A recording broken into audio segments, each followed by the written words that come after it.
These women won't be seeing their families for the next 3 weeks. Now they're hoisting heavy equipment and preparing for a highly explosive mission. Their workplace is a plateau that has been contaminated with bombs for 4 decades. Their job is to find the unexploded munitions. A British aid organization recruited the women and trained them to be members of a bomb disposal unit.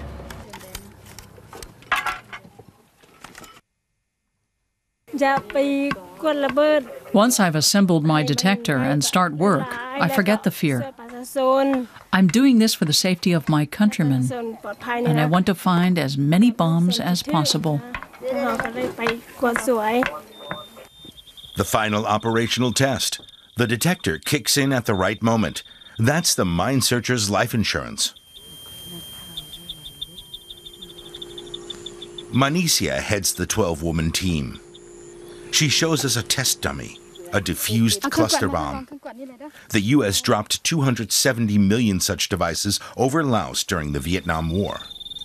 Around a third failed to explode. Now they lie buried and could detonate at any time. It's no coincidence that we're an all-woman team. I'm convinced that we have better instincts than men. They also have their strengths, but I think this is a job that we do better.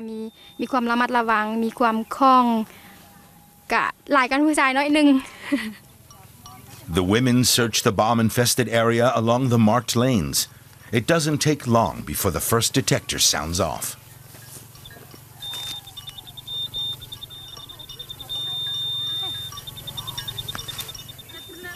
The soil is cleared centimeter by centimeter.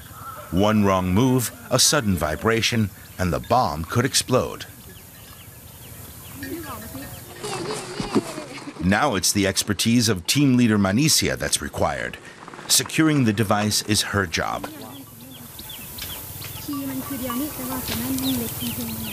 She allows us to take a quick look at the bomb. When I stand in front of a bomb, I always have to think of my son. I've learned to identify the different types of bombs. At home, I explain to him how they explode. I tell him over and over again never to touch them. This crater in the rice paddy is a scar left over from the Vietnam War. U.S. forces bombed Laos for 9 years. Now, 40 years later, unexploded devices still lie hidden across the country, in the fields, and even in villages. Rice farmer La Don has been dependent on the help of his young daughters for 3 years now. He lost his sight to a cluster bomb. On a cold morning, the 26-year-old stood at this exact spot to light an open pit fire. His wife and children were in the house when suddenly there was a loud explosion. The bomb lay directly beneath the fire pit.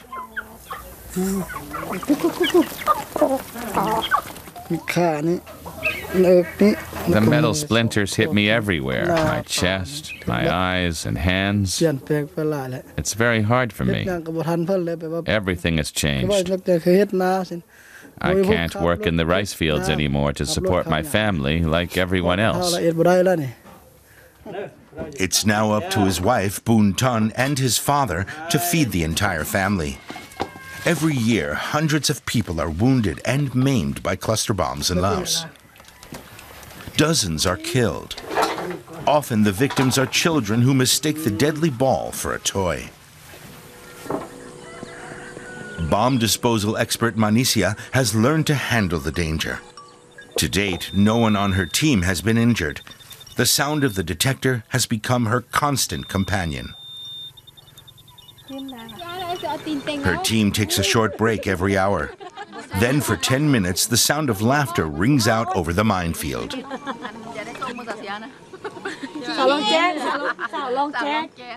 Of course it's hard work, and it's dangerous. That's why we tell each other funny stories during our breaks. We laugh a lot and try to forget about the bombs for a few minutes.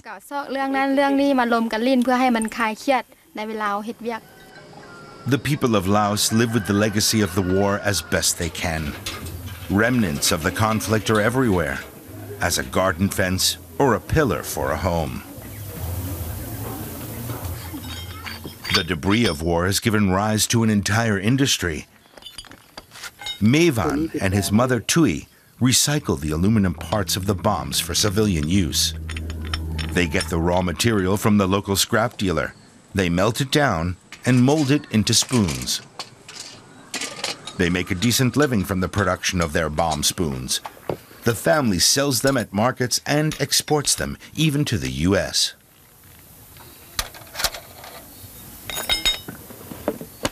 My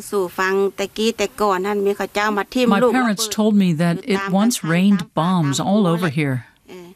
The village decided to make use of all the scrap.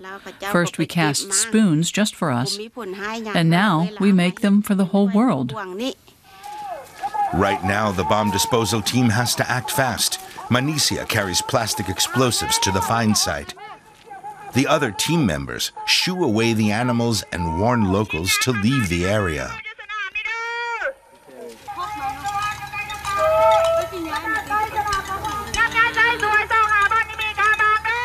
Manixia places the plastic explosives on the cluster bombs. Her colleague lays the fuse. It was always my dream to do something challenging. This is a way for me to help my country get rid of the old bombs. My cousin lost an arm. I never want to see anything like that again. Manixia is now alone on the minefield. We also have to move back. The countdown for the controlled explosion is on.